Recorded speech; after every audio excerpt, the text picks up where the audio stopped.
सल्लल्लाहु अलैहि वसल्लम नहनु इबाद मुहम्मद सल्लल्लाहु अलैहि वसल्लम सलातु व सलामुन अलैका या रसूलल्लाह सल्लल्लाहु अलैहि वसल्लम। अल्लामा अरशदुल क़ादरी अलैहि रहमा का कलाम है, उनके कलाम से दो तीन शेर मैं पेश करता हूँ।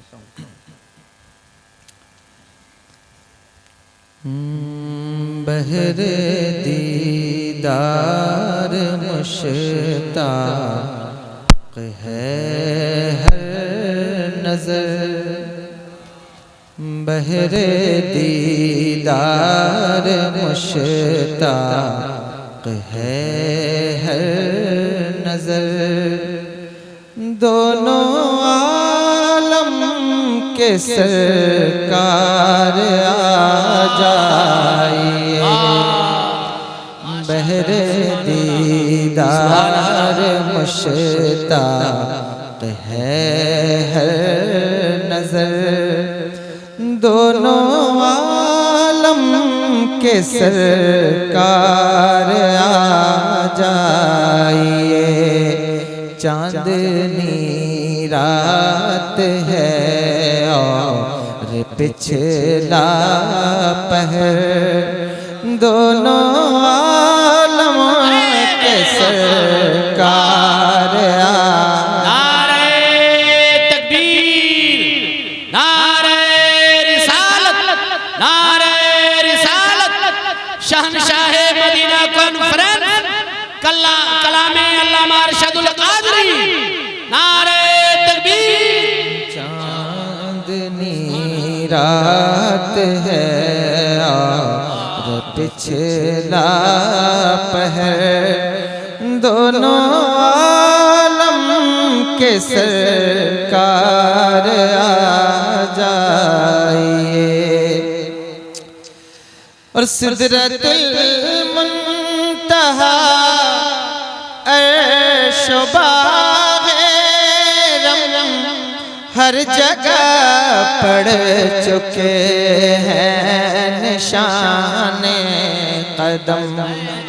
सिदरतुल मुंतहा अर्श व बाग़े रम हर जगह पड़ चुके हैं निशाने कदम।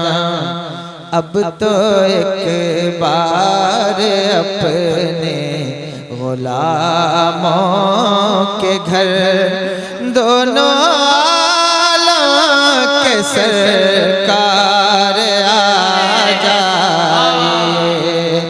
चांदनी रात है और पिछला पहर। दोनों के सरकार आ जाइए। अच्छा नहीं लग रहा आप लोगों को? अच्छा लग रहा है? एक शेर और सुन लीजिए।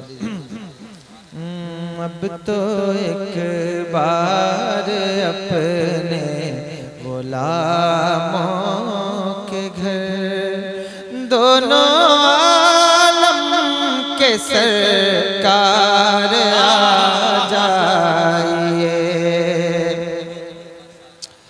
अब मैं चूंकि कोई ऐसा शायर तो हूँ नहीं कि मुझे कलाम याद है, तो मैं भूल रहा हूँ। मैं इंशाल्लाह एक शेर इसका मुझे बहुत पसंद है, लेकिन वो याद नहीं आ रहा है, इसलिए मैं उसको देख रहा हूँ। अगर वो मिल जाएगा तो मैं उसको पढ़ता हूँ इंशाल्लाह। या रसूल अल्लाह।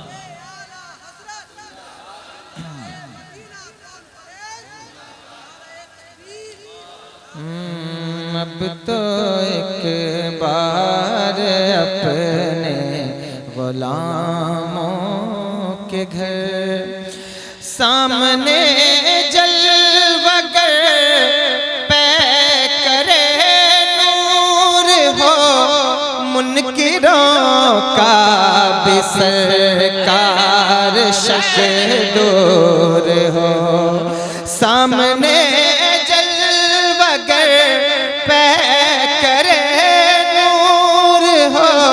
मुनकिरों का भी सरकार शक दूर हो, करके तब्दील एक दिन लिबास बशर दोनों आलम के सरकार आ जाइए करके तब्दील।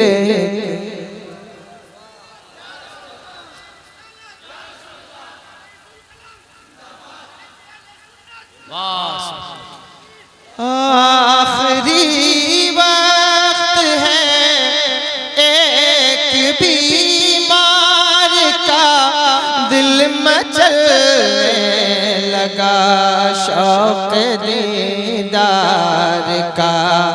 आखिरी वक्त है एक बीमार का दिल मचलने लगा शौक दीदार का।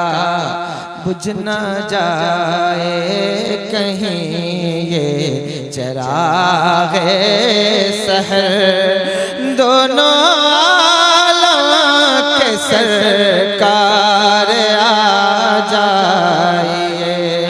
अब तो एक बार अपने गुलामों के घर दोनों आलम के सरकार आ जाइए। इस कलाम को मैं कोई ये ना समझे, एक जगह मैं पढ़ रहा था अभी तो किसी ने कहा कि आप इस कलाम को आप तो पहले कभी आपने ये कलाम नहीं पढ़ा, आप इसको क्यों पढ़ते हैं? तो ये चूँकि कैमरे भी लगे रहते हैं इसलिए कहूँ, मैं किसी इंटरव्यू के बाद इस कलाम को नहीं पढ़ रहा हूँ, उसके पहले से पढ़ रहा हूँ। और ये बहुत ख़ास बात है जो मक्ते में उन्होंने कही है, उस पर आप तवज्जो कर लें। मैं मक्ता पेश करूँ, ठीक है? शाम गुर्बत है और शहर खामोश है, एक अरशद अकेला कफन पोश है। शाम गुर्बत है और शहर खामोश है, एक अरशद अकेला कफन पोश है। खौफ की है घड़ी वक्त है पर खतर दोनों आलम के सरकार आ जाए।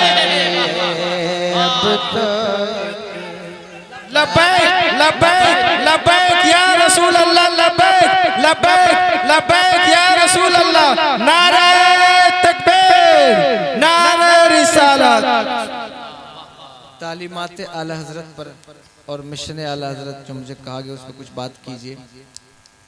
तो मैंने एक आयत पढ़ी है सूरह यूनुस शरीफ की। जाहिर है कि आला हज़रत का नाम लेकर तो कोई आयत नहीं पढ़ी जा सकती।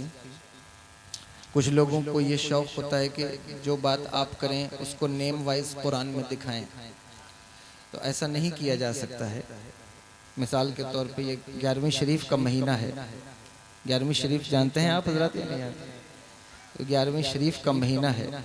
आपसे कोई पूछ ले कि 11वीं शरीफ का जिक्र कुरान में कहाँ है, तो उसका जिक्र कहीं दिखाओ। अगर ये अमल तुम रवा रखते हो और इसको करते हो तो कुरान कोई चिट्ठी नहीं है, कोई नॉवेल की किताब नहीं है। वो एक विजडम, एक कानून की किताब है कि उसमें नेम वाइज जिस वक्त कुरान नाजिल हुआ उस वक्त के लोगों का भी नाम लेकर अगर कोई बात की जा सकती है तो इसकी इक्की दुक्की मिसाल है। वरना हर किसी का नाम और हर किसी का जो है वो मामला उसमें बयान नहीं किया गया है। नहीं किया गया है से मतलब ये है कि अगर आप उसमें पर्टिकुलर कोई चीज़ को तलाश करें कि 11वीं कहाँ है कुरान में, तो इसका कानून कुरान देता है। समझ रहे मेरी बात को या नहीं? आपको समझाने के लिए ये बात कह रहा हूँ। वरना तो वो किताब ज़ालिकल किताब ला रैब फीह है ना, उसमें हर चीज़ का डिटेल एक्सप्लेनेशन है, लेकिन उसके लिए आपको बसीरत चाहिए। कि आप उसमें तलाश कर सकें। तो आइए कुछ बात इसी पर करने की कोशिश करते हैं। अल्लाह तबारक व तआला ने इरशाद फरमाया, अला इन्ना औलिया अल्लाह। अल्लाह जो है, पता नहीं आप तकरीर सुनते हैं या नहीं सुनते हैं, आजकल की कंडीशन ये है कि हम कोशिश करते हैं और अक्सर खतीब कोशिश करते हैं कि ऐसी बात की जाए कि जिसको लोग सुन सकें, समझ सकें, लेकिन इस चक्कर में बाज़ औक़ात हम वो तक बयान करने लग जाते हैं जो बयान नहीं करना चाहिए, जिससे अवाम की आदत ख़राब हो गई और लोग इल्मी बात सुनने से ऐसे भागते हैं, ऐसा भागते हैं जैसे लोग कोविड में वैक्सीनेशन का नाम सुन के भागते थे कि अगर कोई इल्मी बात कभी छेड़ दी जाए तो लोगों का ज़ौक़ ये तैयार नहीं होते वो इस बात को सुनने के लिए कि कोई बात की जाए। इसीलिए आप देखेंगे आज यहाँ उलमा भी बैठे हैं और मैं बहुत छोटा आदमी हूँ, तालिब इल्म हूँ, लेकिन ये बात करता हूँ जसारत। आप देख लें 10 साल पहले, 15 साल पहले महफिलों का रंग दूसरा होता था। वो एक इंफॉर्मेटिव, एक नॉलेज वाली महफिल होती थी जिससे गुजरने वाले, आपके मोहल्ले में रहने वाले गैर मुस्लिम हों, जो यहूदी हों, नसारा हों, वो भी आपकी महफिल की इम्पोर्टेंस को, उसकी अहमियत को, उसकी कदर को समझते थे। लेकिन आप बुरा मत मानिएगा, मैं आपके यहाँ पहली मर्तबा आया हूँ, आप अपनी महफिलों को वो रंग न दें कि जो आपकी इंसल्ट और आपके मजहब के इंसल्ट का बाइस बने। आपका सिविलाइज्ड होकर बैठना, मुहज़्ज़ब होकर बैठना, इन सारी चीज़ों के साथ साथ आपका खतीब, आपका बोलने वाला, पढ़ने वाला जो मेंबर पर मौजूद है, उसका आलिम होना, बाअदब होना, बाशऊर होना, ये निहायत ज़रूरी है, वरना आपकी महफिलों का जो वक़ार है वो ख़त्म हो जाएगा। और ख़त्म हो रहा है, जाहिर सी बात है। आप देखते हैं कि लोगों की इस्लाह करने वाले खुद ही एक दूसरे का गिरबान मेंबर पर नोच रहे हैं। ये बात तो छुपी नहीं है, खुली हुई बात है। उसकी वजह क्या है कि इल्म से और इंफॉर्मेटिव गुफ्तगू से आप बिल्कुल दूर हैं। जो बच्चे हमारे सामने बैठे हैं, ये बात कैमरे में रिकॉर्ड होगी। अगर आप चाहते हैं, ज़ौक़े खिताबत आपके अंदर है, फ़न देखना चाहते हैं, तो वो एक अच्छी बात है, मैं उसका इनकार नहीं करता। लेकिन फ़न इसलिए होता है ताकि अपनी बात कौम के अंदर पहुँचाई जा सके। जब फ़न का इस्तेमाल सिर्फ़ और सिर्फ अपना मफाद हासिल करने पर रह जाए तो फिर वो फ़न किसी काम का नहीं। खिताबत का फ़न ही इसीलिए सिखाया गया ताकि लोगों को इल्मी बात जो है वो एक अच्छे पैराए में, एक सहल पैराए में आपके जहन में उतारी जा सके।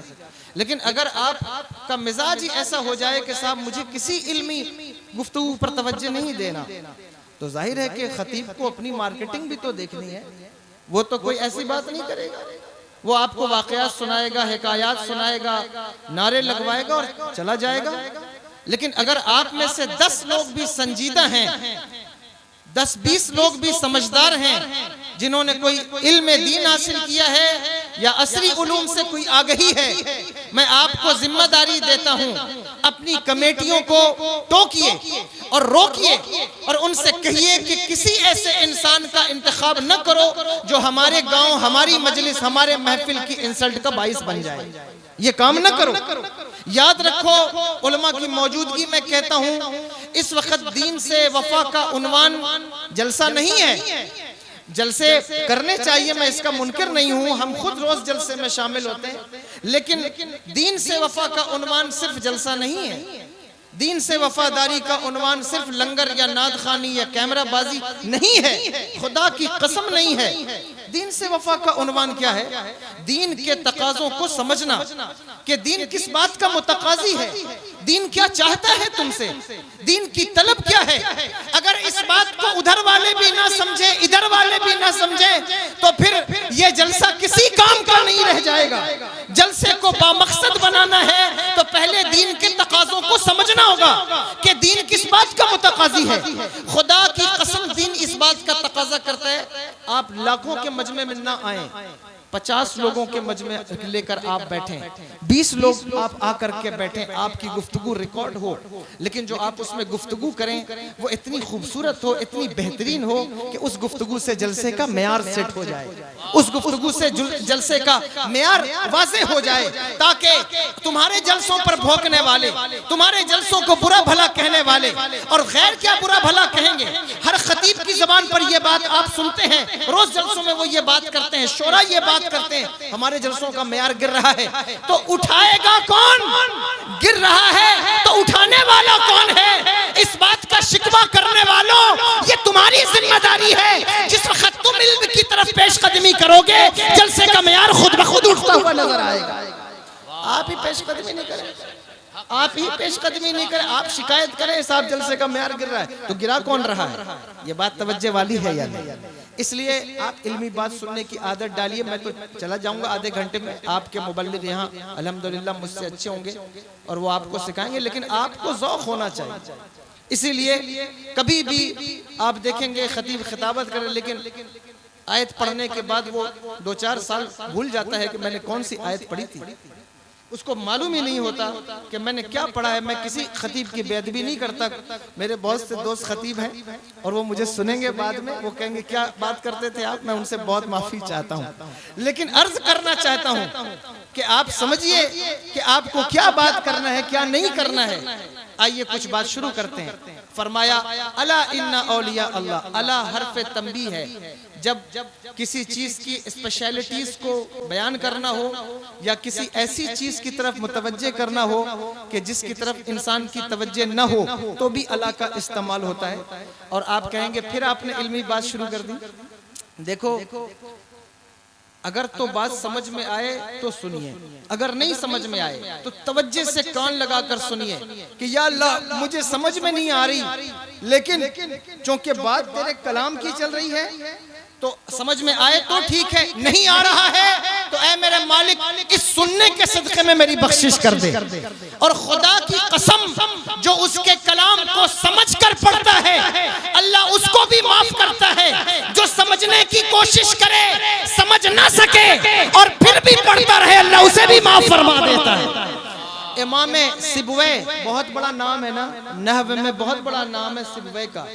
उनका इंतकाल हुआ तो उनको किसी बुजुर्ग ने देखा ख्वाब में, उनसे पूछा कि ऐ सिबवे, तुम नहव के इमाम गुजरे हो, सारी जिंदगी तुमने लफ्जों के उधेड़ बुन में गुजार दी और लफ्जों से खेलते रहे, तुम्हारा क्या बना? उन्होंने कहा अल्लाह ने मुझे माफ कर दिया। कहा क्यों माफ कर दिया? तुम्हारा कौन सा ऐसा अमल था कि जिस पर अल्लाह ने तुम्हें माफ कर दिया? उन्होंने कहा कि कोई अमल नहीं, मैं सारी जिंदगी गर्दानों की अलट पलट में और जो है वो कलाम को सेट करने में गुजारता रहा, लफ्जों में सारी जिंदगी गुजर गई, लेकिन उन्हीं अल्फाज में मेरे रब का नाम भी आया। तवज्जो है, सुन रहे हैं या नहीं आप? कहा उसी अल्फाज में मेरे रब का नाम भी आया। जब इसमें जलालत मेरे सामने आया तो मैं हैरान हुआ कि मैं अल्लाह के नाम को मारफा कहूँ या नकरा कहूँ, इसलिए कि इस पर अलिफ लाम दाखिल है तो मैं इसको नकरा कैसे कहूँ, और अगर मैं इसे मारफा कहूँ तो ये कायदा है बलागियों का कि जिस वक्त कोई इसम मुअर्रफ बिल लाम हो उसकी तरफ हरफे निदा लाते हैं तो अय्युहा लाते हैं बीच में, जैसे या अय्युहर रसूल, या अय्युहल मुज़्ज़म्मिल, या अय्युहल मुद्दस्सिर, लेकिन या अय्युहल्लाह तो नहीं कह सकते, नहीं लाया जाता। तो ये मारफा है या नकरा है, मेरे समझ में नहीं आया। और जब समझ में नहीं आया तो मैंने कहा ऐ मेरे मालिक, जिस तरह तेरी जात हमारी समझ से वरा है, तेरा नाम भी हमारी समझ से वरा है। अल्लाह अकबर। बस इसी वजह से अल्लाह ने मेरी बख्शिश फरमा दी, मुझे माफ फरमा दिया। नारे तकबीर, नारे रिसालत, शहनशाह मदीना कॉन्फ्रेंस, नारे तकबीर। फरमाया का आपसे कहना आपको समझ में आए ना समझ में आए, लेकिन आप तवज्जो से सुनना के बाद अल्लाह के कलाम की हो रही। इस आयत को बार बार आपने सुना है। अल्लाह कहता है कि मेरे वलियों को, मेरे दोस्तों को ना कोई खौफ है, ना कोई वो गम खाएंगे, कोई उनको हुज़्न मलाल नहीं है, उनको कोई टेंशन नहीं है, कोई गम नहीं है। अल्लाहु अकबर कबीरा, क्या किसी का गम नहीं है अल्लाह के वलियों को? यानी कि अल्लाह का भी गम, अल्लाह का भी खौफ नहीं है। आप कहेंगे नहीं, उन्हें अल्लाह का खौफ है। बोलो अल्लाह के वलियों को खौफ है अल्लाह का या नहीं? वो कहा गया कि उन्हें कोई खौफ नहीं है, तो क्या अल्लाह का भी खौफ नहीं है? अल्लाह का खौफ मौजूद है। उसकी मिसाल 11वीं शरीफ का महीना है।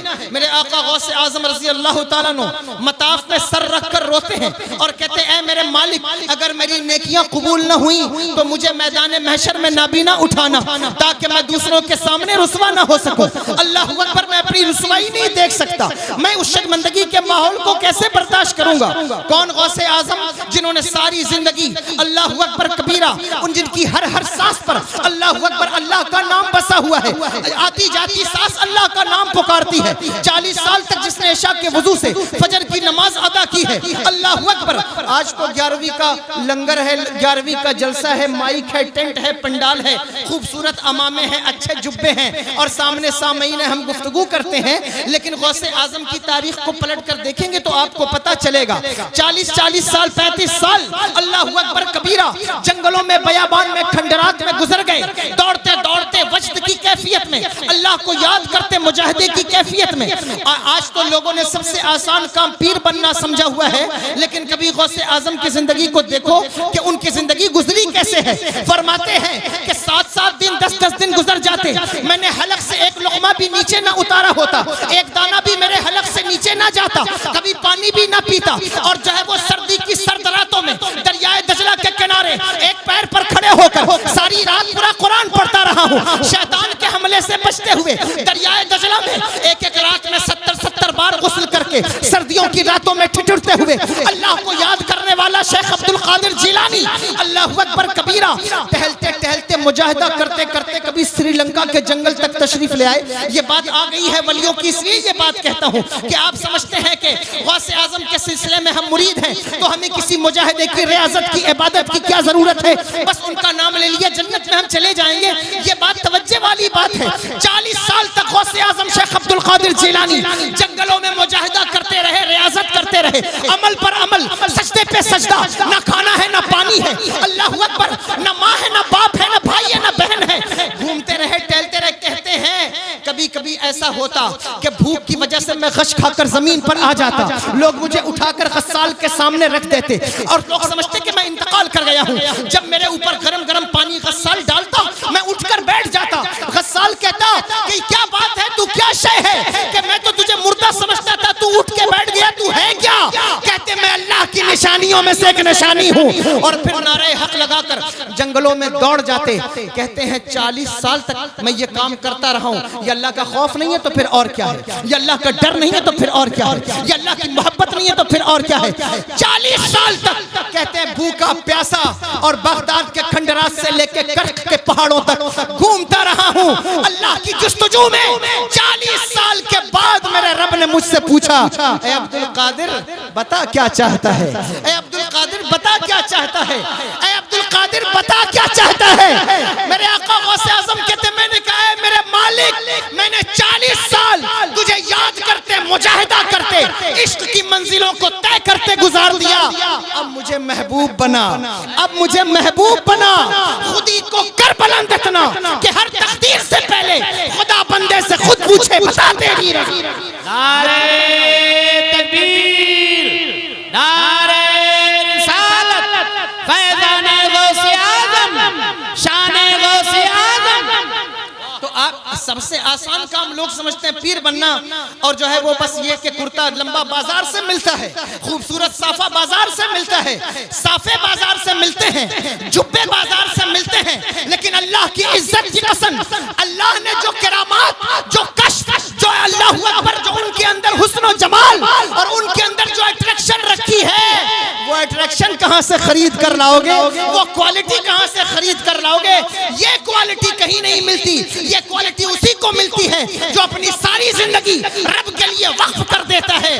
अल्लाह उस बंदे को वो उरूज अता फरमाता है कि जिस सरजमीन पर कदम रखता है उसे मुरीदों को बनाने के लिए लड़ाई और झगड़ा नहीं करना होता, उसे खानकाह के लिए लोगों के दामन नहीं नोचने होते, बल्कि जिस जमीन पर कदम रखता है अल्लाह अपने बंदों को उसकी तरफ मुतवज्जे कर देता है। ये बात है, समझे? तो अल्लाह के वलियों को जितना खौफ होता है उतना किसी को नहीं होता, जितना उनको खौफ होता है। लेकिन एक बात, दोस्ती का प्रिंसिपल ये है कि जहां दोस्ती होगी वहां खौफ नहीं होगा। मिसाल के तौर पे ये जनाब रईस कौसर साहब, वैसे तो मेरे अभी इनकी पहचान अभी हुई है, लेकिन कहता हूं कि ये मेरे दोस्त हैं और पक्के सच्चे दोस्त हो जाएं और मुझे इनसे खौफ रहे कि पता नहीं कब ये मेरी जान मार दें, पता नहीं कब मुझे कत्ल कर दें, तो ये दोस्ती तो सच्ची ना हुई। बोलो सच्ची हुई? ये सच्ची दोस्ती तो नहीं। सच्ची दोस्ती होने के साथ मुझे इनसे खदशा रहे कि साहब पता नहीं कब ये मेरी जान मार देंगे, कब मेरा गला काट दें, तो ये तो दोस्ती सच्ची ना हुई। या दोस्त बहुत बनाते हो आप लोग, इस्लाम मुआशरा के लिए भी कहा गया दोस्त बहुत बनाते हैं आप। अब तो सोशल मीडिया पर सबसे ज्यादा लोग दोस्त बनाते हैं। दोस्ती करने वालों, दोस्त बनाने वालों, तवज्जो करो कि दोस्ती की किससे जाती है, दोस्ती किससे की जाए, किससे दिल लगाना चाहिए। हर ऐरे गैरे नत्थू खैरे और जो है वो चाय की दुकान पर खड़े होकर सिगरेट पीने वाले से अगर आप दोस्ती लगाना चाहते हैं तो आपका दोस्ती का मेयार ठीक नहीं। आप अपने दोस्ती के मेयार को ठीक कीजिए। दोस्त का मतलब क्या होता है? उसमें खौफ ना हो, लेकिन अगर वो अल्लाह के वली, अल्लाह के दोस्त हैं तो फिर वो खौफ क्यों खाते हैं, उनको डर क्यों है? अल्लाह अकबर। क्या दोस्त भी दोस्त के बारे में डरता है? हजरत इब्राहिम अलैहिस्सलाम के पास जिस वक्त मलकुल मौत आए, सुन रहे हैं आप या नहीं सुन रहे? वो पीछे वाले भी सुन रहे हैं और बाकी लोग चले गए। अल्हम्दुलिल्लाह उन्होंने मेरी बात पर अमल किया। मैंने कहा जो जाना चाहता है वो चला जाए, जो सुनना चाहता है वो बैठे, जो सुनने वाले हैं वो बैठे। हजरत इब्राहिम अलैहिस्सलाम के पास जब मलकुल मौत आए तो हजरत इब्राहिम ने कहा क्यों आए हो? कहा कब्जे रूह के लिए। कहा अराइता खलीलन युमीतु खलीलहू, तुमने देखा है कि कभी कोई दोस्त अपने दोस्त की जान लेता है? मैं उसका खलील हूं और उसने मेरी जान लेने भेज दिया, तो भला कोई दोस्त भी अपने दोस्त की जान लेता है? फरिश्ते वापस गए, कहा मालिक तेरा बंदा कहता है कि कोई दोस्त भी अपने दोस्त की जान लेता है। अल्लाह ने कहा जाओ मेरे खलील से कहो कि ये बात ठीक है कि दोस्त दोस्त की जान नहीं लेता, लेकिन अगर दोस्त दोस्त की जान मांगे तो दोस्त इतनी गुफ्तगू भी तो नहीं करता, जान पेश भी तो कर देता है। अल्लाह अकबर। अगर अल्लाह के वली अल्लाह के दोस्त हैं तो फिर उन्हें अल्लाह से खौफ कैसा, अल्लाह का डर कैसा? अल्लाह अकबर। सुनो, खौफ की दो किस्में हैं, एक खौफे ज़रर है, एक खौफे मुफीद है। खौफे ज़रर अल्लाह के वलियों को नहीं, खौफे मुफीद अल्लाह के वलियों को है।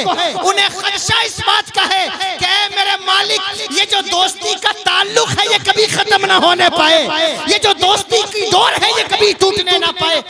इस खौफ का तस्करा किया कि अला इन्ना औलिया अल्लाह ला खौफुन अलैहिम वला हुम यहज़नून। समझ में आ रही है बात? आला हज़रत का मिशन ही बयान कर रहा हूँ, टोटल बात वाज़े हो जाएगी लास्ट में। कहा ला खौफुन अलैहिम वला हुम यहज़नून। खौफ इंसान को अपनी जान का होता है और हुज़्न इंसान को दोस्तों की जान का होता है। ये एक मशहूर बात है, इस पर वक्त नहीं लगाना चाहता ज्यादा, बस इतना कहना चाहता हूँ कि खौफ इंसान को अपना होता है और गम हुज़्न इंसान को दोस्त का होता है। यहाँ कहा गया कि न उन्हें खौफ है न उन्हें हुज़्न है, तो या अल्लाह खौफ तो अपनी जान का होता है, हुज़्न दोस्तों की जान का होता है, तो न उन्हें खौफ है न उन्हें हुज़्न है। इसका मतलब क्या? इसका मतलब ये अगर आप सरकार तेज़ अली शाह के मानने वाले हैं, अगर आप सरकार सुरकाही के मानने वाले हैं तो बशारत हो वैशाली वालों, कुरान पुकार कर कह रहा है कि अल्लाह के वली वो हैं जिन्हें ना अपनी जान का कोई खौफ है ना अपने मानने वालों की जान का कोई हुज़्न है। जिस तरह वो जन्नत में दाखिल हो जाएंगे, उनके मानने वाले उनके पीछे पीछे वो भी जन्नत में। ये बात है, अगर इसको आप समझ गए हो तो जो मैंने खौफ और हुज़्न के बारे में ये बात कही है। अल्लाह अकबर। आइए आगे बढ़ते हैं। फरमाया अल्लज़ीना आमनू व कानू यत्तकून। अल्लाह के वलियों को जानने के लिए दो चीजें याद रखना कि दो चीजें देखना है। अल्लाह के वली वो होते हैं जिनका अकीदा भी ठीक होता है और जिनका अमल भी ठीक होता है। समझ में आ रही है बात? अकीदा भी ठीक होता है, अमल भी ठीक होता है। इन दोनों में से कोई एक चीज भी गड़बड़ हो तो उसे वली ना समझा करो, वो वली नहीं हो सकता। उसका अमल भी ठीक होगा, उसका अकीदा भी ठीक होगा। अब जो बात आई है ये बात काबिल गौर है कि हमें देखना होगा कि वलियों का अकीदा है क्या, और वलियों के अकीदे की नुमाइंदगी करने वाली जात का नाम आला हज़रत है। वलियों के अकीदे की नुमाइंदगी करने वाली शख्सियत का नाम आला हज़रत है। हमें देखना यह है कि वलियों के अंदर ये दोनों चीजें ठीक होनी चाहिए। देखो, वलियों की जिंदगी और जमात में वलियों का होना ये आपके अकीदे और आपके मसलक की सच्चाई की दलील है। लोग हमसे पूछते हैं कि आप मसलक अहले सुन्नत वल जमात के मानने वाले, आप कहते हैं आप ही हक पर हैं, तो आप ही हक पर हैं, इसकी क्या दलील है? बहुत से फिरके हैं, कोई अपने आप को अहले हदीस कहता है, कोई अपने आप को अहले कुरान कहता है, न जाने क्या क्या कहते हैं, लेकिन आप ही कहते हैं हम ही हक पर हैं, इसकी दलील क्या है? सुन रहे हैं? बताऊं इसकी क्या दलील है कि आप ही हक पर हैं? 11वीं करने वाले, 12वीं करने वाले, सरकारे सुरकाही का उर्स मनाने वाले, तेगे अली शाह का उर्स मनाने वाले, यही लोग हक पर हैं, इसकी क्या दलील है? ये बात काबिल गौर है, आपके लिए बड़ी काम की है। देखो, वलियों का जमात में होना और वलियों का मसलक में होना ये मसलक की सदाकत की दलील है। आप कहेंगे कैसे? कुरान की आयत है ना, या अय्युहल्लज़ीना आमनू तक़ुल्लाह व कूनू मअस सादिक़ीन। ऐ ईमान वालों, अल्लाह से डरो और सच्चों के साथ हो जाओ। यहाँ सच्चों से मुराद अइम्मा तफसीर कहते हैं औलिया की जात है। एतराज किया गया उलमा की जात क्यों नहीं, औलिया की जात क्यों? इस तरह कुरान की आयत है फस्अलू अहल ज़िक्र इन कुंतुम ला तालमून। जब तुम्हें किसी चीज का सवाल करना हो, ना जानते हो, तो अहले इल्म से पूछो।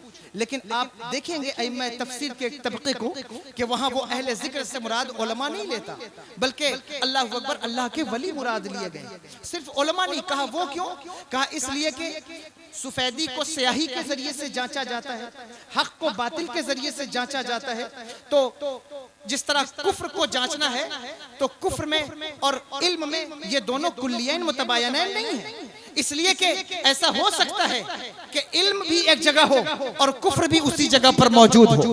इल्म और कुफ्र एक साथ जमा हो सकते हैं। इसलिए किसी जमात में बड़े बड़े ऊंची टोपी वाले और इल्म वालों को देखकर आप ये नहीं कहेंगे कि आलिम इतना बड़ा है इसलिए इसका अकीदा सच्चा है, इसकी दाढ़ी का वैल्यूम ज्यादा है इसलिए इसका अकीदा सच्चा है, किताबें बहुत लिखी हैं इसलिए इसका अकीदा सच्चा है। नहीं नहीं, मदरसे खारजियों के पास भी हैं, दाढ़ियां जो है वो यहूदियों के पास भी हैं, इल्म जो है वो उलमाए यहूद के पास भी है, इल्म तो हज्जाज की हर्राफा के पास भी था।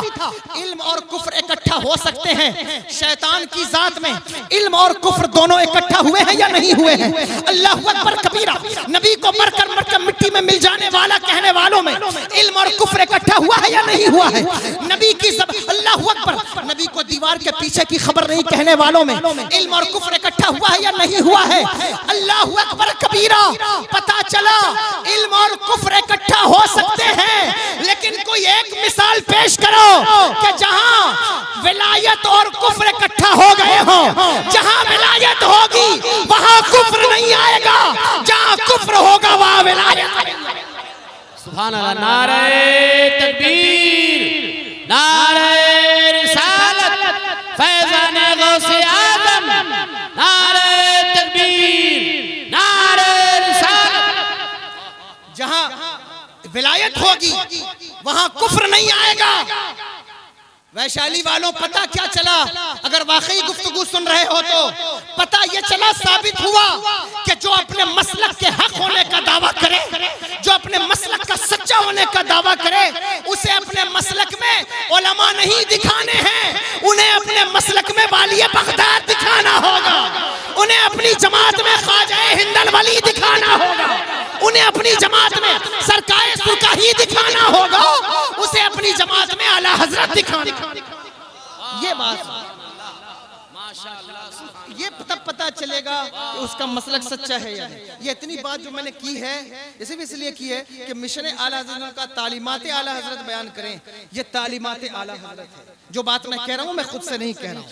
और तालीमात आला हजरत भी इस तरीके से है कि वो औलिया अल्लाह की तालीम है जो उन्होंने बयान की है। जो बात आला हजरत ने की है अल्लाहु अकबर, वो मुजद्दिद अल-फसानी की बात की है। जो उन्होंने बात की है वो हज़रत अल्लामा महमूद आलूसी की बात की है, उन्होंने अपनी बात नहीं की है। अल्लाहु अकबर। ये कानून सेट हुआ कि मसलक का सच्चा होने के लिए उसकी जमात में औलिया को देखना होगा कि औलिया मौजूद हैं या नहीं मौजूद। दूसरी बात, एक दलील और पेश कर दूं आपके मसलक की हक्कानियत पर। 1450 साल की तारीख देख लो। 1450 साल की तारीख में तुम देखोगे कि जितने भी फिरकाए बातिला हैं उनकी पुष्ट पनाही में, उनके सपोर्ट में दुनिया में कोई ना कोई हुकूमत, कैपिटलिस्ट और कोई ना कोई ताकत या मुल्क उनके सपोर्ट में खड़ा होगा। तारीख पढ़िए, खल्के कुरान का फितना उठा, ये उलमा बैठे, इनसे पूछिए बैकग्राउंड में हुकूमत है या नहीं है। मोतज़िला का फिरका उठा, बैकग्राउंड में हुकूमत खड़ी है या नहीं खड़ी है। खारजियों का फितना, हुकूमत खड़ी है या नहीं खड़ी है। अल्लाह हुआ, आगे बढ़ते जाइए, आगे बढ़ करके देखिए, आपको पता चलेगा कि साहब जो है वो सऊदियों का फितना उठा, बताओ हुकूमत सपोर्ट में खड़ी है या नहीं खड़ी है। शियाओं का जो है वो ईरानियों के पीछे ईरान की हुकूमत खड़ी है या नहीं खड़ी, आप मुझे बताइए। अल्लाह अकबर कबीरा। आप 1450 साल की तारीख को खंगालो, तुम्हें पता चलेगा कि बातिल फिरकों का मिजाज ये है कि वो सबसे पहले हुकूमत की पुष्टपनाही हासिल करते हैं। ये एक जनरली बात है जो मैं अपने तौर पर कर रहा हूँ। वो सबसे पहले हुकूमत की, कैपिटलिस्ट की, बिजनेसमैन की का सपोर्ट हासिल, इसलिए कि उनको मालूम है कि हमारे फिरके में वो दम नहीं है कि जो अपने कदमों पर चल सके, इसलिए इसको हुकूमत की जरूरत है, इसलिए इसको कैपिटलिस्ट की जरूरत है, इसलिए इसको सपोर्ट की जरूरत है। कोई ना कोई सपोर्ट लाना होगा, कोई ना कोई कंडीशन लानी होगी। लेकिन अल्लाह अकबर, कितने दिन हुकूमत के सपोर्ट से फिरका चलेगा, कितने दिन हुकूमत के सपोर्ट से मसलक चलेगा। ये मसलक तो ऐसी चीज नहीं कि हुकूमत के सपोर्ट से चलता रहे। अकबर ने भी सपोर्ट किया है मसालिक का, अल्लाह अकबर कबीरा पहले, फिर बाद में उसने एक नया मसलक तजवीज कर लिया, वो एक अलग बात है। लेकिन बात ये अर्ज करना चाहता हूं कि हर फिरका है बातिला के पीछे तुम्हें कोई ना कोई हुकूमत, ताकत, इख्तिदार करने वाले खड़े मिल जाएंगे। लेकिन वैशाली वालों, 1450 साल की तारीख पढ़कर देखो, ये वो मसलक अहले सुन्नत वल जमात है जो बादशाहों के दरबार में नहीं पला, इसने बादशाहों को भी पाला है, फकीरों को भी पाला है। हुकूमतें इस मसलक में पलती रही हैं। ये कभी बादशाहों का भी मसलक है, फकीरों का भी मसलक। ये वो मसलक है कि बादशाह भी इसके गुलाम रहे हैं, फकीर भी इसके गुलाम रहे। ये तुम्हारा वो मसलक, जिस मसलक पर तुम खड़ो, जिसे मसलक अहले सुन्नत वल जमात कहा जाता है, इस मसलक पर तुम खड़े हो। ये औलिया का मसलक, सूफिया का मसलक है, जिसकी नुमाइंदगी आला हज़रत फाज़िल बरेलवी रहमतुल्लाह ताला अलैह ने फरमाई है। और किस तरह फरमाई? फरमाया सबसे पहले तुम्हें देखना यह है कि अकीदा ठीक होना चाहिए। अगर अकीदा खराब हो गया, अकीदा बिगड़ गया, अकीदे का पता नहीं चला, तो जाहिर है कि जिसका अल्लज़ीना आमनू व कानू यत्तकून, पहले ईमान का जिक्र है, अकीदे का जिक्र है। अगर इस्तकबाल कर लें, नारे तकबीर, नारे रिसालत।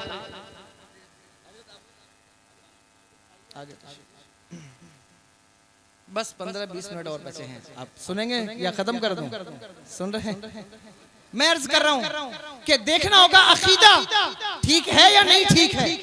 इसलिए कि आप देखेंगे कि वलियों की नकल करने वाले आपको बहुत मिल जाएंगे, लेकिन नकल करना आसान काम है, उस पर दावा करना आसान काम है। लेकिन जब दलील मांगी जाए तो पता चलता है कि इसकी हैसियत क्या है, इसकी औकात क्या है। लंबा कुर्ता पहन लिया, एक खानकाह का गुंबद बना लिया और साहब बैठ गए, आप जो है वो लोगों को मुरीद करने, लोगों को दाखिले सिलसिला करने, ये नकल है वलियों की। देखना होगा कि इसका अकीदा और अमल दोनों ठीक है या नहीं ठीक है। अगर अकीदे और अमल में कोई एक चीज भी गड़बड़ है तो फिर नाकिल तो कहला सकता है, असल नहीं कहला सकता, वली नहीं कहला सकता। तवज्जो है या नहीं? इसलिए कि दावा करना आसान काम है। देखो, दावा करने वालों ने नबी के जमाने में दावा किया। मुसलमा कज़्ज़ाब ने दावा किया था या नहीं किया? नबूवत का दावा किया ना। लेकिन आपको मालूम है मुसलमा कज़्ज़ाब के उसके यहाँ उसका तख्त लगा था, तो एक औरत को पकड़ कर ले आए जो कानी थी। उसको ला करके कहा कि मक्के का नबी टूटी हुई आंखों को जोड़ देता है, तू भी नबी है तो इसकी आंख को जोड़ दे। तवज्जो है या नहीं? सुन रहे हैं या नहीं? मैं ये इसलिए बात कह रहा हूं कि दावा करना आसान काम है, लेकिन उस पर दलील लाना, उस पर मजबूती से कायम रहना, ये बड़ा मुश्किल काम है। काम मक्के का नबी लोगों की टूटी हुई आंखें जोड़ देता है। ये सिहा की हदीस है ना। हजरत कतादा बिन नुमान हुजूर की बारगाह में हाजिर हुए, अर्ज की या रसूल अल्लाह मेरे पपोटे कट गए, आंख बाहर निकल आई है। हुजूर ने फरमाया आंख निकलवा क्यों नहीं लेते? कहा या रसूल अल्लाह मैं नौजवान हूँ, मैं नहीं चाहता कि लोग मुझे काना कहें। हुजूर ने लुआबे दहन निकाला, आंख पर लगाया, उसे अंदर ढकेल दिया।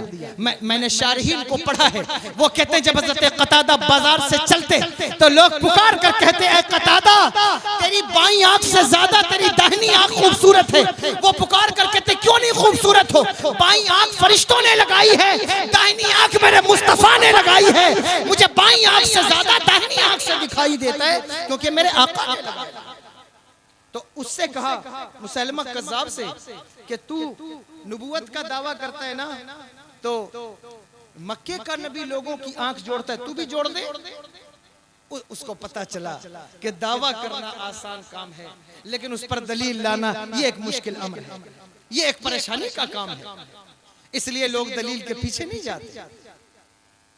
नमरूद ने क्या कहा था? नमरूद ने कहा दावा किया ना खुदा होने का। हजरत इब्राहिम अलैहिस्सलाम ने क्या कहा? तू खुदा होने का दावा करेगा? मेरा खुदा वो जो मुर्दों को जिंदगी, जिंदों को मौत देता है। उसने एक ऐसी हरकत की प्राइमरी दर्जे के बच्चों वाली कि एक फांसी वाले को आजाद करके एक बेगुनाह को कत्ल कर दिया। कहा देखो मैंने वो काम कर लिया। हजरत इब्राहिम अलैहिस्सलाम ने कहा ये तो इसकी अक्ल तो बालिग नहीं हुई अभी।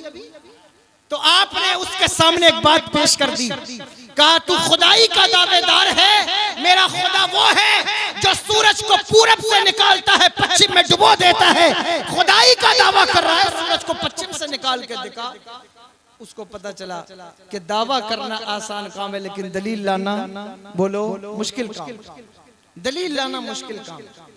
दावा कर लिया जाएगा, नकल कर ली जाएगी, लेकिन दलील उस पर लाना ये एक मुश्किल काम। तवज्जो है या नहीं? जो बात बताना चाहता हूं उस पर दलील लाना मुश्किल काम है। ऐसे दलील नहीं आती।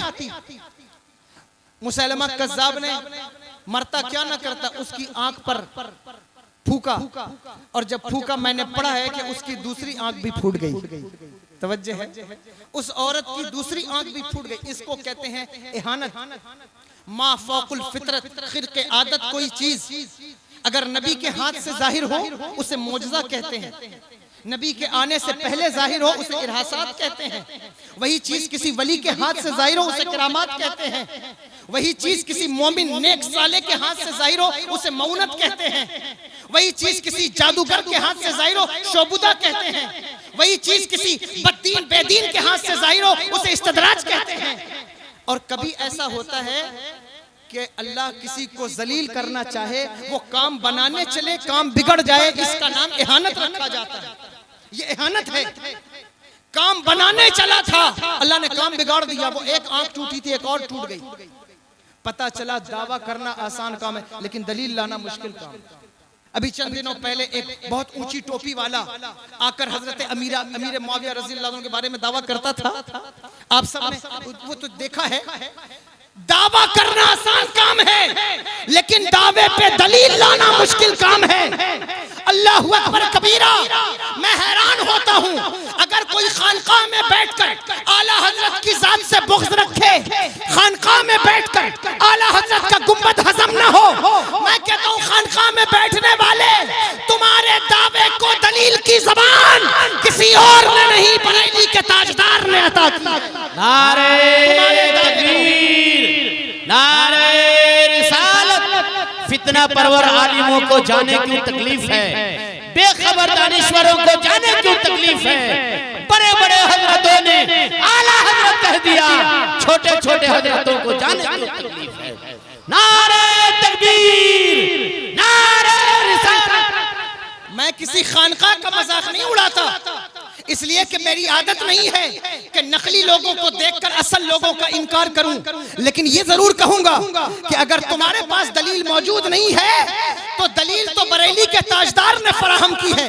अल्लाह अकबर। उसके बाद उस शाद से बख्श, मैं कसम खाकर कहता हूं कि जिस इंसान को हुजूर के दीन से मोहब्बत है, हुजूर के दीन से प्यार है, जिसे दीन से प्यार, जिसे अपने मनसब से प्यार हो, जिसे अपनी सरपंची से, अपनी चौधरीयाई से, अपने पीर होने से सिर्फ प्यार हो, उसकी बात नहीं करता। जिसको दीन से प्यार, देखो अपने मनसब से प्यार इंसान को ऐसा डुबाता है, ऐसा डुबाता है कहीं का नहीं छोड़ता।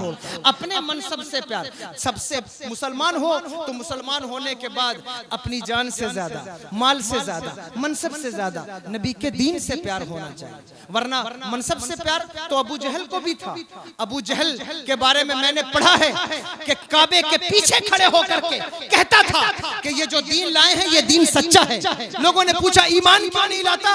कहा ईमान लाऊंगा तो सरदारी कहां बचेगी, ईमान लाऊंगा तो सरदारी तो चली जाएगी।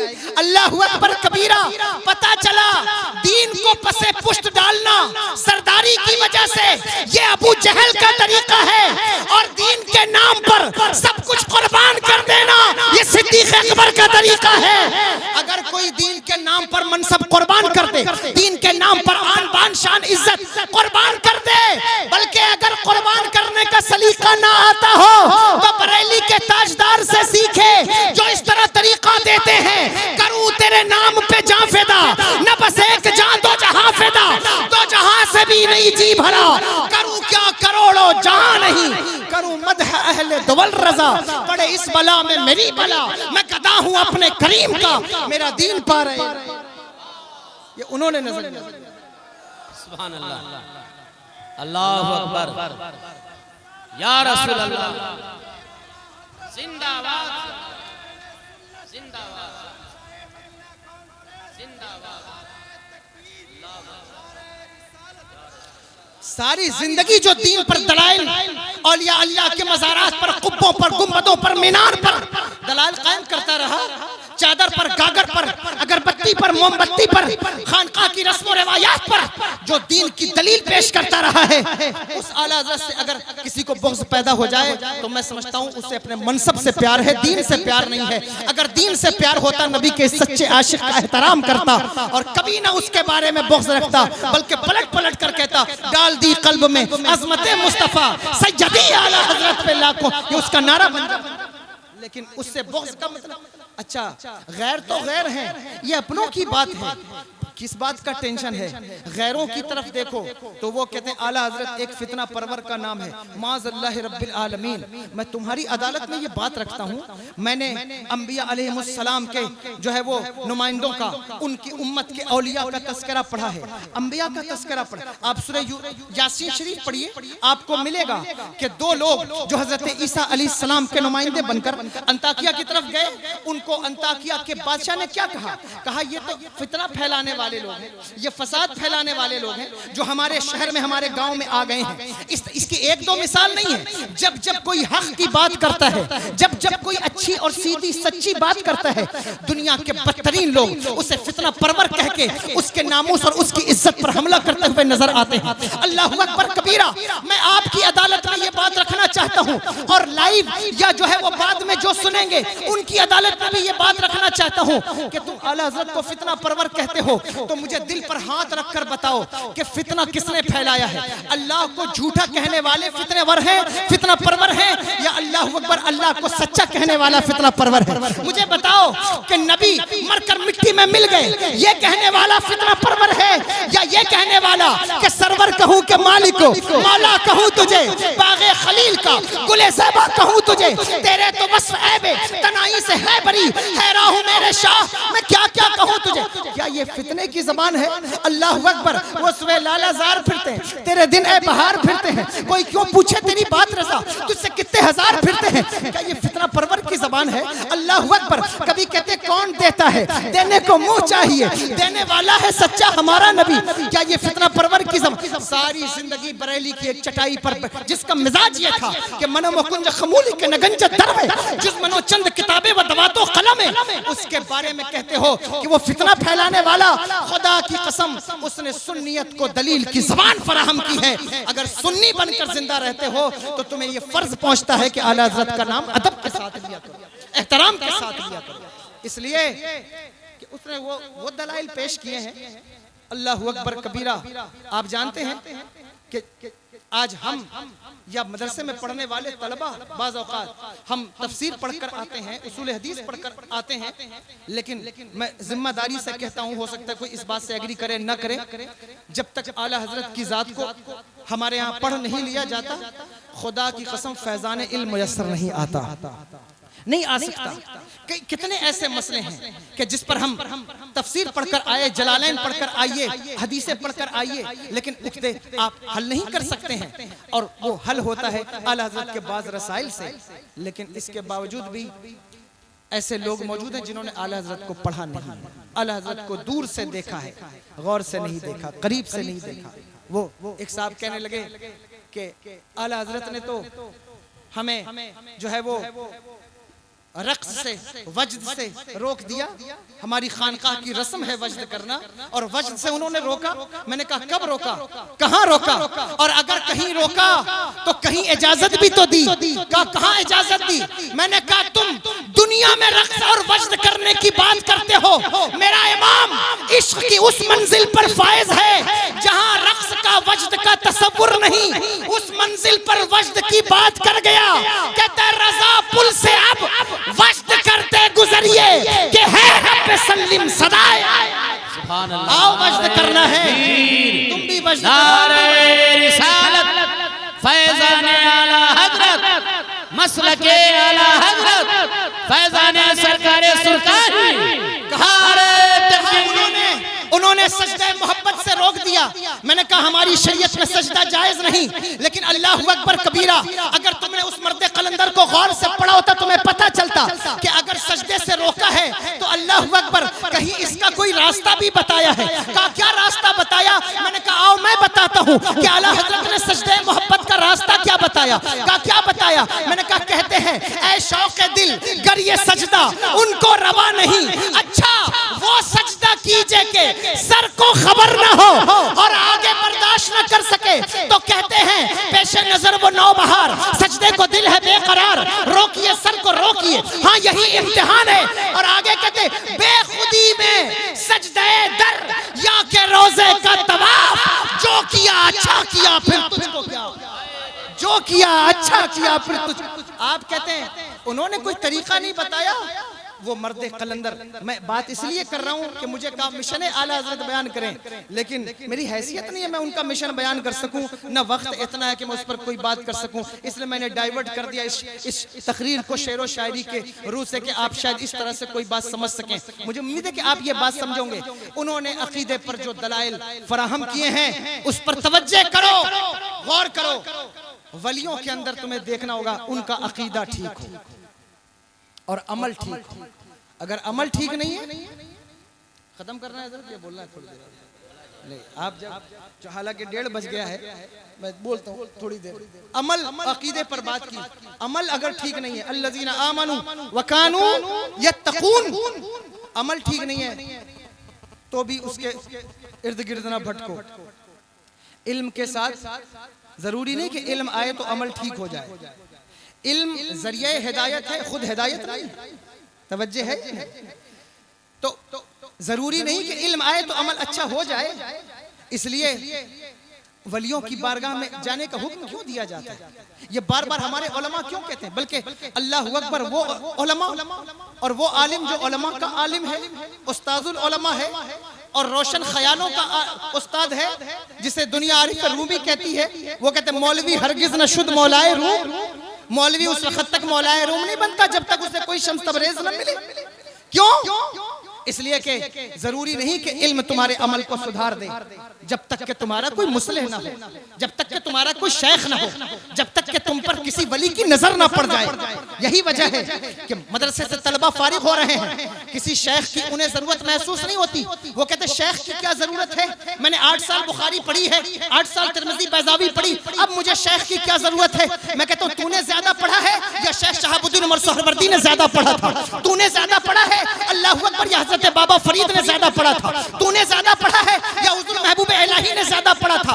तुझे क्या पता कि वलियों और शेख की जरूरत कितनी है? अगर ये बात जानना है तो शेख शहाबुद्दीन उमर सोहरवर्दी से पूछो। उनके मामू या उनके कजन ब्रदर हजरत नजीबुद्दीन अल-कुदामा अल-मक़दसी अल-हम्बली कहते हैं कि मैं शेख शहाबुद्दीन उमर सोहरवर्दी को लेकर गौसे आजम की बारगाह में गया। पीर की जरूरत किसी को ओश से लेकर दिल्ली लाती है, पीर की जरूरत किसी को सिमरान से जो है वो पंडवा शरीफ लाती है, पीर की जरूरत किसी को लखनऊ से दिल्ली ले जाती है, पीर की जरूरत तो कहां कहां घुमाती है। पीर की जरूरत जिसको होती है वो पीर को तलाश करता है, और पीर को वही तलाश करता है जिस पर अल्लाह का करम होता है। तुम्हें पीर की जरूरत नहीं तो इसका मतलब यह है कि तुम्हारा किसी फील्ड में इंतखाब ही नहीं। अगर चाहते हो कि लोग कहते हैं साहब औलिया ने क्या खिदमत की है, उलमा खिदमत करते रहे हैं, उलमा की खिदमत हैं, ये जमात वो जमात, साहब इतना बड़ा काम, इतना बड़ा मदरसा, इतना बड़ा दारुल उलूम किसी सूफी ने तो नहीं बनाया, किसी वली ने नहीं बनाया, ये तो उलमा ने बनाए हैं। मैं कहता हूँ मैं तुम्हारी इस बात का डिटेल में जवाब नहीं देना चाहता, बस इतना कहना चाहता हूँ खुदा की इस कायनात पर, हिंद की इस सरजमीन पर मुझे कोई जमात, कोई मदरसा, कोई इदारा दिखाओ कि जिसने एक नजर उठाई हो तो 90 लाख लोगों को कलमा पढ़ा के छोड़ दिया हो। तुम नहीं दिखा सकते। वो अल्लाह का एक वली है, दुनिया जिसे गरीब नवाज कहती है, ख्वाजा हिंदल वली सुल्तानुल औलिया, उसकी जात है। पता चला कि आलिम होना अलग बात है और वली होना अलग। तवज्जो है या नहीं है? इस उम्मत के औलिया में, रिजाल में अल्लाह ने वो पावर रखा है कि हजरत काजी सनाउल्लाह पानीपती मजरी फरमाते हैं तफसीर मजरी के अंदर इस आयत के ज़ैल में, कुंतुम खैरा उम्मतिन उखरिजत लिन्नास तामुरून बिल मारूफ व तनहूना अनिल मुनकर, फरमाया कि इस उम्मत के रिजाल में अल्लाह ने वो कशिश रखी है। फरमाया रिजालो हाज़िहिल उम्मत अक्सरो इरशादन व अक़वा तासीरन फिन्नास बिल जज़्ब इलल्लाह सुब्हानहु व तआला। कहा इस उम्मत के रिजाल में वो तासीर है कि जितना ये लोगों को अपनी तरफ खींचते हैं, पिछली किसी उम्मत में लोगों के पास ये तासीर नहीं है जो इस उम्मत के औलिया में मौजूद है। वो लोगों को अपनी तरफ खींचते हैं, लोग उनकी तरफ दौड़ते हैं। मैंने पढ़ा हुजूर गौसुल आजम की तारीख जिंदगी में एक एक मजलिस में 50-50 हजार यहूदी ईमान लाते हैं। शहजाद के अंदर हजरत इमाम अहमद इब्न हंबल की तारीख जिंदगी में लिखा है कि जिस वक्त इमाम अहमद इब्न हंबल का जनाजा उठा, उनके जनाजे को देखकर 2 लाख यहूदी ईमान लाए। जी के क्या खिताब करना है, पता चला मर्दाने खुदा जिंदगी में भी खिताब करते हैं, मरने के बाद भी खिताब करते हैं। आज भी अगर हम इन औलिया की सीरत को इख्तियार कर ले तो हमें लोगों को घसीट कर, पकड़ कर उन्हें सुभान अल्लाह कहने पर, उन्हें पैसा देने पर मजबूर नहीं करना होगा, बल्कि खुदी को कर बुलंद इतना कि हर तकदीर से पहले खुदा बंदे से खुद पूछे, बता तेरी रज़ा। ये खुद पैदा हो सकता है। इस उम्मत की ये स्पेशलिटीज हैं, अगर कोशिश की जाए तो इसको अचीव किया जा सकता है। मेहनत की जाए, लोगों को अपने करीब करके उनकी इस्लाह की जा सकती है, उनको रुश्द व हिदायत के सामान फराहम किए जा सकते हैं। इसलिए लेकिन ये आपको देखना होगा कि जिसके आप करीब हो रहे उसका अकीदा ठीक है, उसका अमल ठीक है या नहीं ठीक है। तो वलियों का अमल भी ठीक होता है, वो अमल भी, उनका अमल कैसा होता है? अल्लाहु अकबर कबीरा। हजरत बायजीद बुस्तामी रहमतुल्लाहि ताला अलैह अपने मुरीदों से कहते हैं कि आओ एक अल्लाह के वली से मुलाकात के लिए चलते हैं। उनके मुरीदों ने कहा हजरत आप खुद इतने बड़े वली हैं, औरत बायजीद बुस्तामी के बारे में ये बात मैंने पढ़ी है कि फरमाया गया कि उनका मर्तबा ऐसा है वलियों में जिस तरह फरिश्तों में हजरत जिब्रील अमीन का मर्तबा है, औलिया में हजरत बायजीद बुस्तामी को वो मर्तबा हासिल है। अगर कोई इख्तिलाफ करेगा तो उसके अपने ज़ौक़ के मुताबिक वो कर सकता है, लेकिन बहरहाल ये बात मैंने अर्ज कर दी। आप मुझे बताएं, वो कहते हैं आओ अल्लाह के एक वली के बारे में पता चला है कि वो अल्लाह का वली है, उससे मुलाकात करके आते हैं। मुरीदों को साथ लिया, लेकर निकले, पता चला पहले पीराने किराम औलिया भी एक दूसरे की मुलाकात के लिए जाते थे, लेकिन अब तो मुलाकात नहीं कर सकते ना एक दूसरे से। वो क्यों मुलाकात नहीं कर सकते? वली एक वली है, दूसरा वली है, उस दोनों वली आपस में मोहब्बत करते हैं, ये कुरान ने कहा है। अल्लाह के दोस्त एक दूसरे से मोहब्बत करते हैं। सहाबा की तारीफ नहीं बयान की, मुहम्मदुर रसूलुल्लाह वल्लज़ीना माहु अशिद्दाउ अलल कुफ्फार रुहमाउ बैनहुम नहीं कहा। लेकिन आप देखें साहब, एक पीर साहब हैं, मैं उन पीरों को नहीं कह रहा हूं जो हमारी जमात के अच्छे पीर हैं, मैं उनका टारगेट है मेरा जो नखली और नाम नेहाद हैं।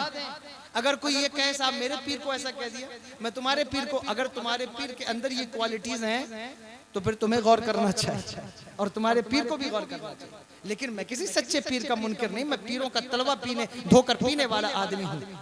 अल्लाह अकबर साहब, एक पीर वो दूसरे से मिल नहीं सकते। क्यों नहीं मिलते? क्या टेंशन है, क्या कशाकशी है साहब? टेंशन ये है कि कहीं ऐसा ना हो कि मेरा मुरीद दूसरे पीर के पास मैं जाऊं, मेरा बैल तोड़कर कहीं जो है वो दूसरे पीर का मुरीद ना हो जाए। पता चला कि मेरे मिलने के चक्कर में सिलसिला इरादत का नुकसान होता रहे। ये इसी टेंशन को खत्म करने का नाम विलायत है, इसी गहमा गहमी को खत्म करने का नाम विलायत है। आप कहते हैं ये वलियों का मयार कुर्ता लंबा होने से नहीं होता, देखना होता है उनका अमल कैसा है, उनका दिल और दिमाग कैसा है, उनका अल्लाह अकबर अखलाक कैसा है, किरदार कैसा है। लेकिन हमारी कौम को इससे मतलब नहीं, वो तो देखती ये है कि सोशल मीडिया पर पीर के फॉलोवर कितने हैं। अब तो मयार यहाँ तक घट गया है कि वो ये भी नहीं देखती कि साहब वो आलिम है या नहीं है, मुत्तकी है या नहीं। वो देखते कि सोशल मीडिया अकाउंट पर हमारे पीर साहब के जितने फॉलोवर हैं दूसरे के पीर के उतने फॉलोवर नहीं, इसलिए मेरा पीर सच्चा है। अगर हक का ये मयार करार पाएगा तो सारे बॉलीवुड वाले पीर बन जाएंगे, याद रखना। अगर ये हक का मयार करार पाएगा सारे स्पोर्ट वाले आप पीर बन जाएंगे। ये हक का मयार नहीं है, उसके मानने वाले कोई ना हो, एक हो, दो हो, तीन हो, लेकिन अल्लाह ने उसकी नजर में वो असर दिया हो कि अगर वो नजर उठाकर किसी पर नजर मोहब्बत डाल दे तो वो किसी को शेख शहाबुद्दीन उमर सहरवर्दी बनाता है, किसी को बायजीद बुस्तामी बनाता है। पीर का मतलब ये होता है कि वो किसी पर नजर मोहब्बत डाले तो फिर उसे कहां से कहां पहुंचा दे। ये मतलब होता है पीर का।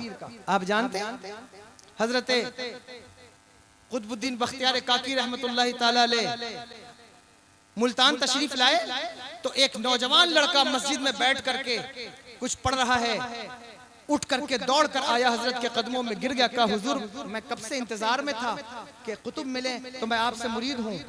कहा क्या नाम है? कहा मेरा नाम फरीद है। कहा क्या पढ़ते हो? कहा नाफे पढ़ता हूँ। कहा अल्लाह तुम्हें नफा दे, लेकिन मैं यहाँ मुरीद नहीं करूंगा।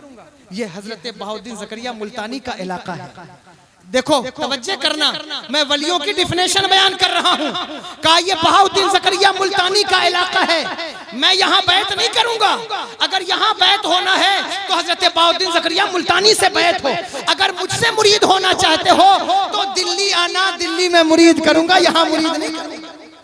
लेकिन अब आप देखते हैं ये उसूल ज़वाबित तो कवायद व कानून आपको कहीं नजर आते हैं? सब एक इलाके में जिसमें पीर साहब एक पीर काम कर रहा है, दूसरा पीर उसी में एंट्री लिए पड़ा है कि किसी तरह इसके मुरीदों को छीन कर मैं ये पीरों की पहचान नहीं है। ये बात काबिल गौर है, मैंने ये बात पढ़ी है मेरे आका सरवर दो आलम अच्छा दूसरा भी जो है वो भी परेशान है कि वो दूसरे ने कैसे एंट्री ले ली है, उसको कैसे भगाऊं यहाँ से, वो कैसे आ गया है, कैसे निकालूं कैसे हटाऊं? वो सारी जिंदगी इसी में गुजर गई। मैंने पढ़ा है बुजुर्गों के कौल में कि फरमाते हैं कि कुर्बे क़यामत की निशानियों में से एक निशानी यह है कि इंसानों में कुत्तों की सिफत पैदा हो जाएगी। तवज्जो करना, कुर्बे क़यामत इंसानों में कुत्तों की सिफत पैदा होगी। कहा कुत्तों की सिफत, क्या मतलब? कहा कुत्तों में सिफत ये होती है कि एक कुत्ते के इलाके में अगर कोई दूसरा कुत्ता दाखिल हो जाए, दूसरा कुत्ता उस वक्त तक चैन से नहीं बैठता जब तक उसे भौंक भौंक के बाहर ना भगा ले, चाहे वो उसका सगा भाई ही क्यों ना हो।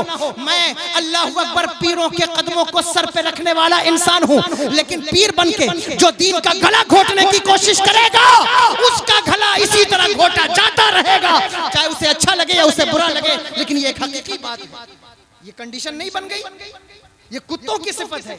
वो अपने इलाके दूसरे को बर्दाश्त नहीं करते कि इसको किसी तरह निकालो। कुत्तों की एक और सिफत है, वो अपने दूसरे कुत्ते के मुंह में हड्डी देख ले, वो उस वक्त तक चैन से नहीं बैठ सकते जब तक वो उससे छीन न लें। ये सिफत इंसानों के अंदर पैदा हो रही। तवज्जो से सुनना, हो सकता है मेरे जाने के बाद आप इस पर कोई बात कर सकते हैं, लेकिन मैं एक तालिब इल्म हूँ और जो बात मैं कह रहा हूँ वो हकीकत पर मबनी है। यहाँ जितने लोग बैठे हैं ये इस बात से इनहराफ नहीं कर सकते, ये एक हकीकी बात है। छीनते हैं, ये कुत्तों का तरीका है। लेकिन एक और भी कुत्तों की सिफत है, बता दूं। कुत्ते रात भर जागते हैं, फजर में सो जाते हैं, ये भी उन्हीं का तरीका है। ये भी सिफत किसी के अंदर हो, इसको भी खत्म करो, क्योंकि मौजू आप नहीं है, मौजू वलियों की जात चल रही है और इस वक्त नकली पीरों की बात कर रहा हूँ। ये बात कर दी। कुत्तों में इसीलिए बरकत नहीं है, वो रात भर जागते हैं और फजर के वक्त सो जाते, फजर आराम करने लगते हैं। इसलिए अगर किसी के अंदर ये सिफत हो उसको खत्म करो, फजर में उठा करो। फजर में उठने से सेहत अच्छी होती है, दिमाग हाजिर होता है। फजर में उठने से आपके अंदर सलाहियत पैदा होती है। फजर के वक्त रिस्क तकसीम होता है। रिस्क सिर्फ दाल चावल का नाम नहीं है, रिस्क में आपकी उम्र भी आती है, सेहत भी आती है, इल्म भी आता है, तकवा भी आता है। ये सारा कुछ है जो आपको सुबह में मिलता है। आप उस वक्त सो जाते हैं। नौजवानों की उम्र देखो, 40 साल पहुंचते पहुंचते नौजवान मर जाता है। कब्रिस्तान भरे पड़े हैं 30-35 साल के नौजवानों से। ये कोई मरने की उम्र है? उम्र से बरकत चली गई, क्योंकि सुबह में उठना नसीब नहीं है। उम्र से बरकत जा रही है। वलियों से करीब आओगे, ये सिफात, ये बरकत तुम्हें मिलेंगी। तो बहरहाल वक्त मेरा ज्यादा हो रहा है, मुझे ट्रेन भी पकड़ना है। मैं अर्ज ये कर रहा था कि अल्लज़ीना आमनू व कानू यत्तकून, वली वो होता है जिसका अकीदा और अमल दोनों ठीक होता है। फरमाया लहुमुल बुशरा फिल हयात दुनिया व फिल आखिरा, ये खुशखबरी है उनके लिए दुनिया की जिंदगी में भी और आखिरत की जिंदगी। फरमाया ला तब्दीला लिकलिमातिल्लाह, ये जो ला है ना, इसको एब्रोगेट नहीं किया जाएगा। कुरान की बाज आयतें ऐसी हैं जो मनसूख हुई हैं दूसरे हुक्म से, लेकिन इसके जस्ट बाद कहना ला तब्दीला लिकलिमातिल्लाह, मेरे शेख कहते हैं इसका मतलब यह है कि अल्लाह के दोस्ती का कानून कभी नहीं बदला जाएगा। जो कानून उसने बना दिया है वही कानून कयामत तक चलता रहेगा। कोई चाहे कि हम नया कानून बना लें, ये पुराना हो गया, अब विलायत का कानून बदल गया है, क्योंकि पहले वली इबादत करके वली होते थे, अब हम 5 अंगूठी पहन के वली होंगे। का ला तब्दीला लिकलिमातिल्लाह, अल्लाह के कानून में, उसके कलाम में कोई तब्दीली वाक़ई नहीं होगी। जिस तरह पहले विलायत का कानून था वही कानून कयामत तक चलता रहेगा। चाहे 10 चादरें ओढ़ लो, 20 चादरें ओढ़ लो, 25 ओढ़ लो, 5 अंगूठियां पहन लो, कानून बदलने वाला नहीं। अल्लज़ीना आमनू व कानू यत्तकून, अल्लाह के वली वो हैं जो अकीदे के मामले में, अमल के मामले में दुरुस्त होते हैं। उनके लिए खुशखबरी है दुनियावी जिंदगी में भी, उखरवी जिंदगी में भी, और यही बड़ी कामयाबी है। ज़ालिका हुवल फौजुल अज़ीम। इतनी बात मैंने कर ली है और ये सब मुझसे बड़े लोग हैं और मैं बहुत छोटा तालिब इल्म हूँ। और कभी ऐसा होता है कि बात करते हुए इंसान कुछ ऐसी बात कर जाता है जो शायद उसको नहीं करना चाहिए, लेकिन बड़ों को चाहिए कि वो छोटे को उस वक्त दरगुजर करें कि इससे कोई ऐसी बात हो गई होगी। और अगर कोई छोटा है उसे चाहिए कि वो अपने बड़ों से कभी हसद न करे कि इन्होंने गुफ्तगू करते हुए कोई गलती कर दी। हजरत अब्दुल्लाह इब्न उमर फरमाते हैं रज़ी अल्लाह तआला अन्हु, ला यकूनु रजुलु आलिमन हत्ता ला यहसुद मन दूनहु वला यहतरा मन तहतहु, इंसान उस वक्त तक आलिम नहीं बनता जब तक वो अपने बड़ों का हसद ना छोड़ दे, अपने छोटों को हकीर जानना ना छोड़ दे। इसलिए अल्लाहु अकबर कबीरा, ये जामे जो है वो ये बज़्म मैं है, जामे जम नहीं, यहाँ कोई किसी से कम नहीं, सब अपनी जगह बेमिसाल हैं। मैंने जो बात की है, अगर मुझसे कोई कम इल्मी में गलती हो गई हो, मैं अल्लाह से माफ़ी मांगता हूँ। अस्तगफिरुल्लाह रब्बी मिन कुल्लि ज़ंबिन व अतूबु इलैह। मेरे साथ पढ़िए, अशहदु अल्ला इलाहा इल्लल्लाह व अशहदु अन्ना मुहम्मदन अब्दुहु व रसूलुहु। कमेटी वालों का भी शुक्रगुजार हूँ, उन्होंने मुझ जैसे हकीर को आपके सामने इतनी देर बैठाया, मुझे कुछ सुनाने, आपको सुनने का मौका फराहम किया। अल्लाह तबारक व तआला इनकी बज़्म को कबूल फरमाए, मेरे आने जाने को, सभी उलमा के आने को कबूल फरमाए और हमें हर हादसात परेशानियों से महफूज रखे। अस्तगफिरुल्लाह रब्बी मिन कुल्लि ज़ंबिन व अतूबु इलैह। आप तो सुन रहे थे बड़े शौक से, हम ही सो गए दास्तां कहते कहते। व मा अलैना इल्लल बलाग।